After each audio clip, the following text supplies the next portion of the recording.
నమస్కారం ETV news కి స్వాగతం. మూసీపై ముందడుగే కానీ వెనుకడుగు వేసే ప్రసక్తే లేదని ముఖ్యమంత్రి రేవంత్ రెడ్డి తేల్చి చెప్పారు. నిర్ణయం తీసుకునే ముందే 1000 సార్లు ఆలోచిస్తానన్న ఆయన నిర్ణయం తీసుకున్నాక వెనక్కి తగ్గేది లేదన్నారు. వివిధ అంశాలపై మీడియాతో ముఖ్యమంత్రి రేవంత్ రెడ్డి ఇష్టాగోష్ఠిగా మాట్లాడారు. నవంబర్ 1న మూసీ పునరుజ్జీవ ప్రాజెక్టు పనులు ప్రారంభిస్తామని సీఎం తెలిపారు. నవంబర్లోపు పనులకు టెండర్లు పిలుస్తామన్నారు. మూసీ పునరుజ్జీవంపై త్వరలో అఖిలపక్షం నిర్వహిస్తామన్నారు. బీఆర్ఎస్ నేతలు అభ్యంతరాలు తెలియచేయాలని సూచించారు. తనను కలవటం అభ్యంతరమైతే మంత్రులు అధికారులను కలవొచ్చన్నారు. మూసీని బాపుఘాట్ నుంచి వెనక్కి 21 కిలోమీటర్లు అభివృద్ధి చేస్తామన్నారు. కేసీఆర్ రాష్ట్రాన్ని అప్పుల పాలు చేసినా రుణమాఫీ చేశానని సీఎం వివరించారు. ప్రభుత్వ ఉద్యోగులకు 1వ తేదీన జీతాలు ఇస్తున్నామని, సంక్షేమ పథకాలు అమలు చేస్తున్నామని చెప్పారు. ఫీజు రియంబర్స్మెంట్ చేశామని తెలిపారు. ఫోన్ ట్యాపింగ్, కాళేశ్వరం, విద్యుత్ కొనుగోళ్లపై విచారణ కొనసాగుతోందని రేవంత్ తెలిపారు. విచారణ విషయంలో కక్ష సాధింపు ఉండదన్నారు. దర్యాప్తు సంస్థల నివేదికల ఆధారంగానే చర్యలు ఉంటాయని చెప్పారు. రాజకీయంగా నష్టం జరిగినా ఎదుర్కొనేందుకు సిద్ధంగా ఉన్నామని చెప్పారు. ప్రజలకు చేయాలనుకున్న మేలు చేసి తీరుతామన్నారు.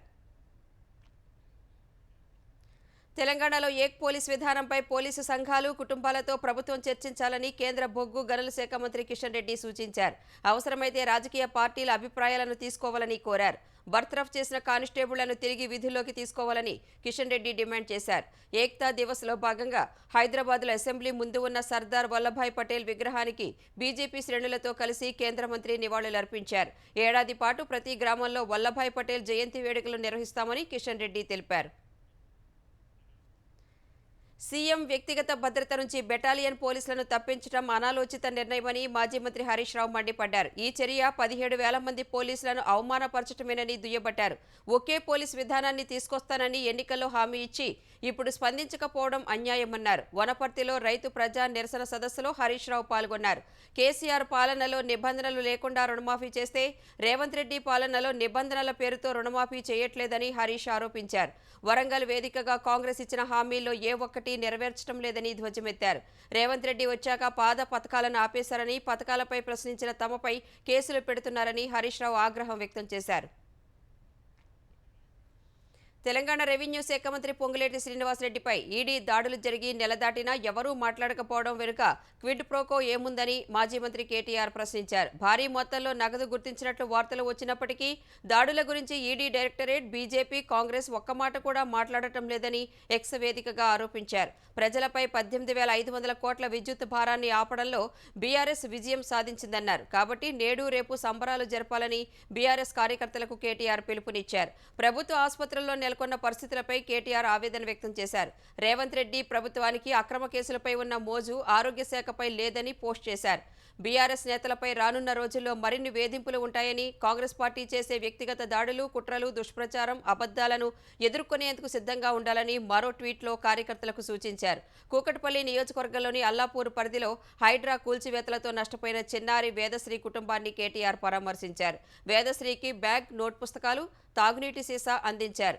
ఎమ్మెల్యే కృష్ణారావు 50,000 రూపాయల ఆర్థిక సాయాన్ని కేటీఆర్ చేతుల మీదుగా వేదశ్రీ కుటుంబానికి అందజేశారు. ఆంధ్రప్రదేశ్ ప్రభుత్వం దీపావళి కానుకగా అమలు చేయనున్న ఉచిత గ్యాస్ సిలిండర్ కోసం బుకింగులు స్వీకరిస్తోంది. ఆంధ్రప్రదేశ్ వ్యాప్తంగా పలు ప్రాంతాల్లో గ్యాస్ ఏజెన్సీల వద్ద వినియోగదారులు బుకింగుల కోసం బారులు తీరారు. గ్యాస్ ఏజెన్సీలకు వెళ్లి gas book, Aadhaar card, ration card పత్రాలు సమర్పించి కేవైసీ చేయించుకుంటున్నారు. బుకింగ్ పూర్తి కాగానే లబ్ధిదారుల ఫోనుకు సంక్షిప్త సమాచారం వస్తుంది. ఈ పథకం ద్వారా 4 నెలలకు ఒక గ్యాస్ సిలిండర్ చొప్పున ఏటా 3 సిలిండర్లను ప్రభుత్వం ఉచితంగా అందించనుంది.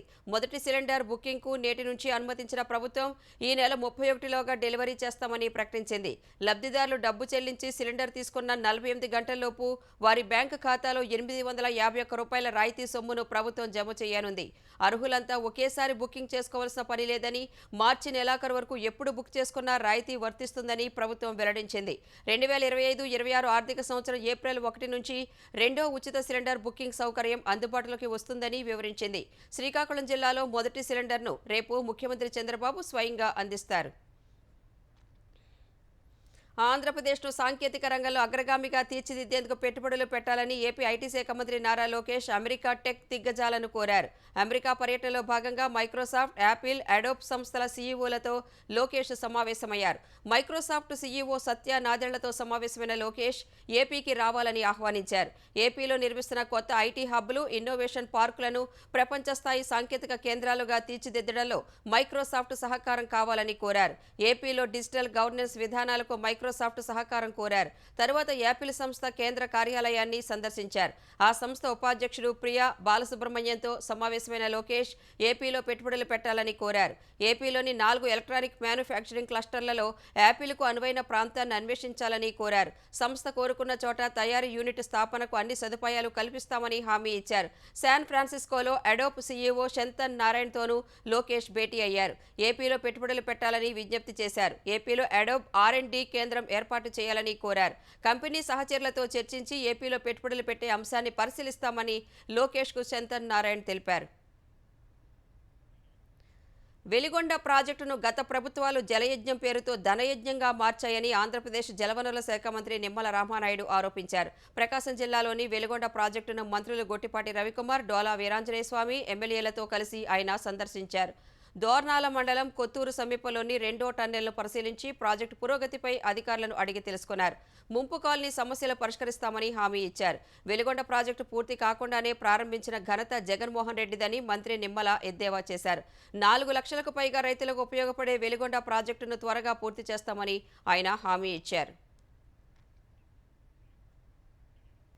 దేశవ్యాప్తంగా 70 ఏళ్లు ఆ పైబడిన వారందరికీ 5 లక్షల వరకు ఉచిత ఆరోగ్య బీమా పథకం అందుబాటులోకి వచ్చింది. ధన్వంతరి జయంతి సందర్భంగా ఆయుష్మాన్ భారత్ ప్రధానమంత్రి జన్ ఆరోగ్య యోజనను మోదీ ప్రారంభించారు. దేశవ్యాప్తంగా అన్ని వర్గాలకు చెందిన 6 కోట్ల మంది వయోజనులు ఈ పథకం ద్వారా లబ్ధి పొందనున్నారు. ఇప్పటికే ఆయుష్మాన్ భారత్ పరిధిలో ఉన్న వృద్ధులకు మరో 5 లక్షల అదనపు కవరేజ్ లభిస్తుంది. ఒక కుటుంబంలో 70 ఏళ్లు ఆ పైబడిన వారు ఇద్దరు ఉంటే వారికి సగం సగం ప్రయోజనం వర్తిస్తుంది. ఢిల్లీలోని All India Institute of Ayurveda phase 2ను కూడా ప్రధాని మోదీ ప్రారంభించారు. గుంటూరు జిల్లా మంగళగిరి ఎయిమ్స్ సహా దేశంలోని వివిధ రాష్ట్రాల్లోని 11 ఎయిమ్స్లో డ్రోన్ సేవలను ప్రారంభించారు. రిషికేశ్ ఎయిమ్స్లో అత్యవసర వైద్య సేవల కోసం ఉద్దేశించిన హెలికాప్టర్ను ప్రధాని మోదీ అందుబాటులోకి తెచ్చారు. గర్భిణీలు, శిశువుల టీకాల కోసం ఉద్దేశించిన యూవిన్ పోర్టల్ను ప్రారంభించారు.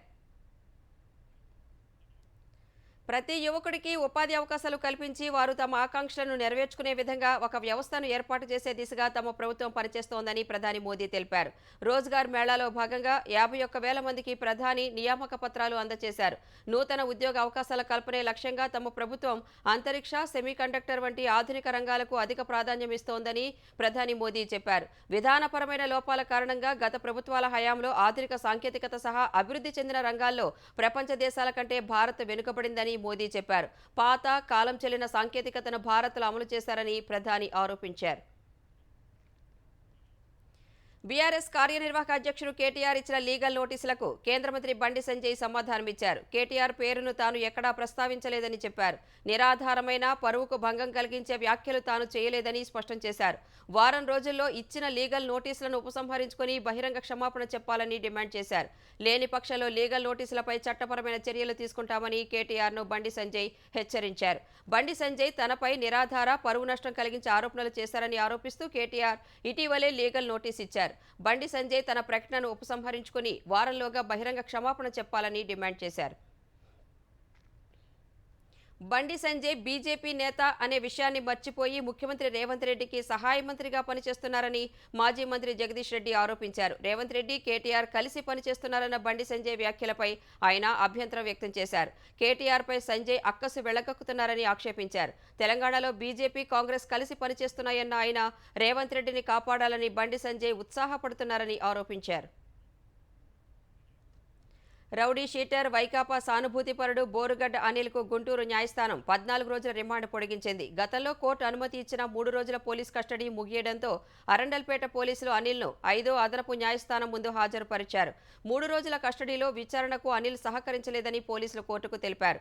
పోలీసుల అభ్యర్థన మేరకు వచ్చే నెల 12 వరకు బోరుగడ్డ అనిల్కు రిమాండ్ విధిస్తూ న్యాయమూర్తి ఆదేశాలు జారీ చేశారు. ఈ నేపథ్యంలో అనిల్ను రాజమహేంద్రవరం సెంట్రల్ జైలుకు తరలించారు.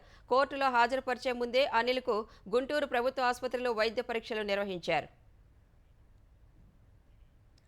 కేరళలోని కేరళ కాసర్గోడ్ జిల్లా నీలేశ్వరం సమీపంలోని ఒక ఆలయంలో జరిగిన ఉత్సవాల్లో బాణాసంచా పేలి 150 మందికి పైగా గాయపడ్డారు. వారిలో కొందరి పరిస్థితి విషమంగా ఉంది.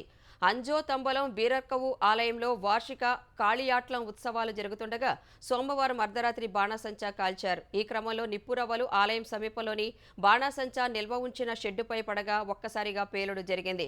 బాంబు పేలిందా అనే రీతిలో మంటలు చెలరేగాయి. బాణాసంచా పేలుడుతో ఉత్సవం తిలకిస్తున్న ప్రజలు భయాందోళనకు గురై పరుగులు పెట్టారు. ఈ క్రమంలో తొక్కిసలాట జరిగి 150 మందికి పైగా గాయపడగా కొందరి పరిస్థితి విషమంగా ఉందని పోలీసులు చెప్పారు. క్షతగాత్రులను కాసర్గోడ్, కన్నూర్, మంగళూరులోని వేర్వేరు ఆసుపత్రులకు తరలించి చికిత్స అందిస్తున్నట్లు తెలిపారు. భద్రతా వైఫల్యం వల్లే ఈ ఘటన చోటు చేసుకుందని జిల్లా కలెక్టర్ చెప్పారు. బాణాసంచా నిల్వ ఉన్న ప్రాంతానికి కనీసం 100 మీటర్ల దూరంలో పటాసులు కాల్చాలనే నిబంధన పాటించలేదన్నారు. ఘటనా స్థలంలో నమూనాలు సేకరించి కేసు నమోదు చేశామని చెప్పారు. వైనాడు ఉప ఎన్నిక బరిలో నిలిచిన కాంగ్రెస్ ప్రధాన కార్యదర్శి ప్రియాంక గాంధీ ప్రచారం మరింత ఉధృతం చేశారు. ప్రధాని మోదీ బీజేపీపై తీవ్రస్థాయిలో ఆరోపణలు చేశారు. ప్రకృతి విలయానికి గురైన కొండ ప్రాంత జిల్లాలో పునరావాస కార్యక్రమాలకు నిధులు ఇవ్వకుండా కేంద్రం నిర్లక్ష్యం చేస్తోందని విమర్శించారు. ప్రజలన్నా దేశమన్నా గౌరవం లేదని మోదీ సర్కారు వైఖరి సూచిస్తోందని ప్రియాంక దుయ్యబట్టారు. గత లోక్సభ ఎన్నికల్లో తన సోదరుడు రాహుల్ గాంధీ ప్రతిష్టను దెబ్బతీసేందుకు కేంద్ర ప్రభుత్వం బీజేపీ శక్తివంచన లేకుండా ప్రయత్నించి విఫలమయ్యాయని ప్రియాంక ఆరోపించారు. ఉత్తరప్రదేశ్లోని అయోధ్యలో దీపావళిని పురస్కరించుకుని బుధవారం దీపోత్సవ్ కార్యక్రమం నిర్వహిస్తున్నారు. ఇందుకు సంబంధించిన ఏర్పాట్లు తుది దశకు చేరాయి. రేపు రాత్రి దాదాపు 28 లక్షల దీపాలను సరయూ నది ఒడ్డున వెలిగించనున్నారు. ఆవు పేడతో తయారు చేసిన 1.5 లక్షల దీపాలను ఉత్తరప్రదేశ్ పశుసంవర్ధక శాఖ, దేవాదాయ శాఖలు అందించాయి. అయోధ్యలో రాముని ప్రాణప్రతిష్ఠ అనంతరం జరుగుతున్న తొలి దీపోత్సవం ఇదే కావడంతో అధికారులు పెద్ద ఎత్తున ఏర్పాట్లు చేస్తున్నారు. భద్రతా ఏర్పాట్లను డీజీపీ స్వయంగా పర్యవేక్షిస్తున్నారు. ఈ కార్యక్రమం కోసం వేలాదిగా భక్తులు తరలివచ్చే అవకాశం ఉండగా కట్టుదిట్టమైన ఏర్పాట్లు చేయాలని పోలీసు అధికారులను ఆదేశించారు. దీపోత్సవ్తో పాటు లేజర్, డ్రోన్ షోలు ఉన్నాయని అధికారులు తెలిపారు. Myanmar, Nepal, Thailand, Malaysia, Cambodia, Indonesia దేశాలకు చెందిన కళాకారులు ప్రదర్శనలు ఇస్తారని వెల్లడించారు. వేర్వేరు రాష్ట్రాలకు చెందిన కళాకారులు కూడా పౌరాణిక ఘట్టాలను ప్రదర్శిస్తారని చెప్పారు. గత 8 ఏళ్ల నుంచి దీపోత్సవ కార్యక్రమాన్ని ఉత్తరప్రదేశ్ ప్రభుత్వం నిర్వహిస్తోంది. అమెరికా అధ్యక్ష కార్యాలయం శ్వేత సౌధంలో దీపావళి వేడుకలు ఘనంగా జరిగాయి. బ్లూ రూమ్లో దీపాన్ని వెలిగించి వేడుకను ప్రారంభించిన అమెరికా అధ్యక్షుడు బైడెన్ ప్రపంచవ్యాప్తంగా ఉన్న దక్షిణాసియా వాసులకు దీపావళి శుభాకాంక్షలు చెప్పారు. ఈ కార్యక్రమానికి అమెరికా కాంగ్రెస్ సభ్యులు, కార్పొరేట్ దిగ్గజాలు, అధికారులతో సహా 600 మందికి పైగా ప్రముఖ భారతీయ అమెరికన్లు హాజరయ్యారు. వైట్ హౌస్లో ఎప్పుడూ లేనంత అతిపెద్ద దీపావళి రిసెప్షన్ను నిర్వహించడం గౌరవంగా ఉందని బైడెన్ అన్నారు. ఉపాధ్యక్షురాలు కమలా హ్యారిస్ సహా చాలా మంది దక్షిణాసియన్లు తన ప్రభుత్వంలో కీలక సభ్యులుగా ఉన్నారని గుర్తు చేశారు. వైట్ హౌస్లో దీపావళి సందర్భంగా అంతర్జాతీయ అంతరిక్ష కేంద్రం నుంచి భారత సంతతి వ్యోమగామి సునీత విలియమ్స్ పంపిన సందేశం ఆకట్టుకుంది. తమతో కలిసి పండుగ చేసుకుంటున్నందుకు అమెరికా అధ్యక్షుడికి సునీత ధన్యవాదాలు తెలిపారు. అమెరికా అధ్యక్ష ఎన్నికల్లో ఈసారి ఏ అభ్యర్థికి మద్దతు తెలపకూడదని ప్రముఖ వార్తాపత్రిక వాషింగ్టన్ పోస్ట్ తీసుకున్న నిర్ణయాన్ని ఆ పత్రిక యజమాని, అమెజాన్ వ్యవస్థాపకుడు జెఫ్ బెజోస్ సమర్థించుకున్నారు. అధ్యక్ష ఎన్నికల్లో క్విడ్ ప్రోకోకు తావులేదని బెజోస్ చెప్పారు. విశ్వసనీయత పెంచేందుకే ఈ నిర్ణయం తీసుకున్నట్లు స్పష్టం చేశారు. జెఫ్ బెజోస్ తీసుకున్న ఈ నిర్ణయం ఆయన యాజమాన్యంలోని వాషింగ్టన్ పోస్టుకు సమస్యలు తెచ్చింది. సోమవారం మధ్యాహ్నం నాటికే దాదాపు 2 లక్షల సబ్స్క్రైబర్లను కోల్పోవలసి వచ్చినట్లు తెలుస్తోంది.